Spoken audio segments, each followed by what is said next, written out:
A woman is rushed into the emergency room, her body racked with pain, her breathing labored. The medical team moves quickly, but within minutes, doctors and nurses begin collapsing to the floor one by one. The emergency room has become a war zone.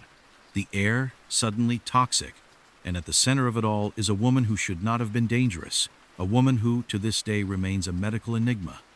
Her name was Gloria Ramirez, and she would soon be known as the Toxic Lady.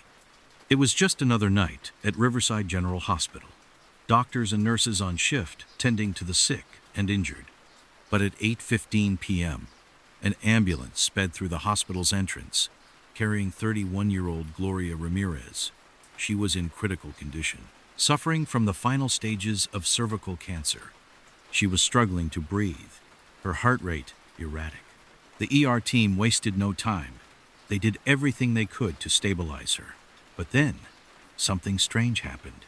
A peculiar smell began to fill the air. At first, it was faint, something garlic-like mixed with a chemical sharpness, like ammonia.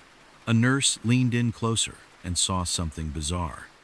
A strange, oily sheen covered Gloria's skin. It glistened under the fluorescent lights. Then, as a doctor inserted a needle to draw blood, the entire team stopped. The blood was unlike anything they had ever seen. Thick, dark brown. And worst of all, the smell coming from it was overpowering. Then, one by one, they began to fall. The first to collapse was Nurse Susan Kane. Her body suddenly froze, her skin burning with an invisible fire. She gasped for air, then dropped to the floor. Then, Dr. Julie Gorkinski. Another nurse, Maureen Welch, barely had time to call for help before her legs gave out beneath her. Doctors and nurses were passing out at an alarming rate. The emergency room had turned into a disaster scene. 23 people were affected. 5 were hospitalized. Some would remain in intensive care for weeks. And at the center of it all, Gloria Ramirez was dead. Investigators were baffled. What had happened inside that ER? What toxic substance could have poisoned the entire medical team? Autopsy reports and toxicology screenings followed, but the results raised more questions than answers. There was no deadly gas, no radioactive material, no exotic poison, just Gloria's body and the smell that had brought an entire hospital to its knees.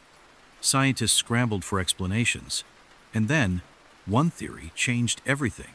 Some experts believed that Gloria had been using dimethyl sulfoxide, or DMSO, a home remedy for pain relief. Under the right conditions, this harmless gel could chemically transform into something far more dangerous. When exposed to oxygen and hospital chemicals, DMSO could turn into dimethyl sulfate, a highly toxic gas known to cause paralysis, convulsions, and suffocation. But others weren't convinced.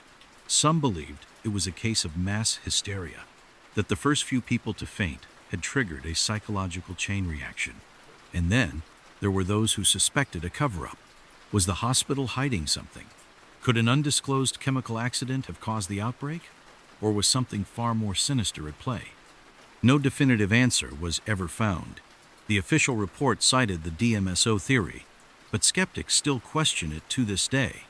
How could one woman's body turn an entire hospital into a danger zone? Why did some people collapse, while others remained unharmed?